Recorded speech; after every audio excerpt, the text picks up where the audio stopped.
বা থার্ড উঠায়। আর হচ্ছে কলি আমাকে খেলা ভালো তো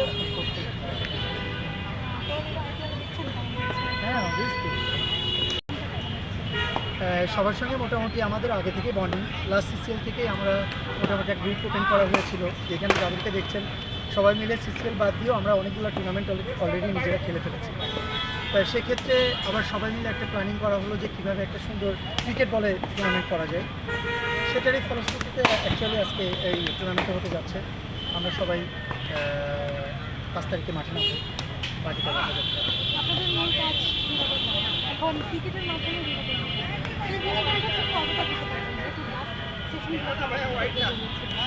একটু বিতর্ক ছিল, বাট এবার কোনো বিতর্ক হবে না আশা করছি। আমরা এবার সুন্দর একটা সিসিটি আমরা দর্শকদেরকে উপহার দিব।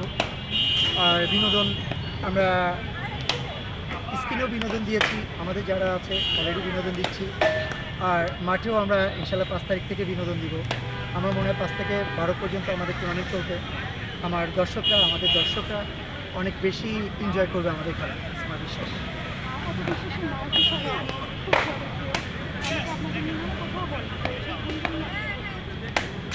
না অ্যাকচুয়ালি অল্প বিশ্বাসের নায়ক লাস্ট ওর সঙ্গে ছবিগুলো করা হয়েছে হয়তো এটা নিয়েই গুঞ্জন।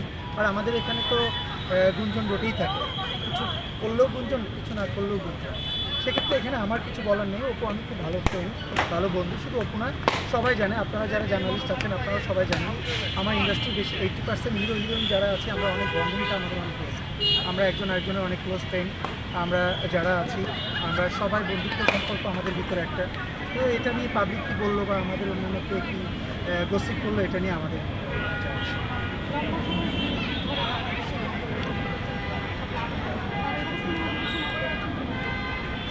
না অবভিয়াসলি ভালো লাগছে। আমি আবার বিতর্কে যেতে চাই না, কারণ আমাকে একটা প্রশ্ন করেছিল এর আগে, আমি সুন্দর সতীর্থ দিয়েছিলাম, তার 80% কাটিং করে লাগানো হয়েছে। এটা হচ্ছে সবথেকে খারাপ কথা। বরবাদ আমার কাছে অনেক ভালো লেগেছে, সত্যি কথা বলতে। দু একটা জায়গায় আমার কাছে তো এমন না যে একটা দর্শক, আমি যখন হলে যাই তখন তো অ্যাজ এ আর্টিস্ট হিসাবে যাই না, আমি দর্শক হিসাবে যাই। সো আমার কাছে সব ছবি যে ভালো লাগবে এমন কোনো কথা নেই। বরবাদ আমার কাছে ভালো লেগেছে। আমার কাছে ফ্যান্টাস্টিক অভিনয় করেছে সাকিব ভাই। সাকিব ভাই অ্যাকচুয়ালি আমরা কি করি, আমরা আসতে না আসতে সাকিব ভাইয়ের সঙ্গে আমরা একজন আরেকজনকে তুলনা দিয়ে ফেলি। এটা তো একদমই ভুল ধারণা। আজকে সাকিব ভাই রাজত্ব করতেছে অনেক দিন পরে এসে, অনেক বছর পরে এসে। সো এই বছরটা গুনতে গেলেও আমাদের এক একজনের কেরিয়ার জীবনে শেষ হবে না অ্যাকচুয়ালি। এতগুলো ছবিও আমরা কোনোদিন করতে পারবো না, কিন্তু আমরা সব কিছুতে তাকে তুলনা করি। ভাইকে উপরে রেখে, ভাইকে উজ্জ্বল রেখেই আমরা কথা বলতে পারি। বরবাদের ছোটোখাটো দু একটা জিনিস আমার খারাপ লাগতেই পারে, আমি সেটা প্রেজেন্ট করেছি, এটাই দর্শক হিসাবে।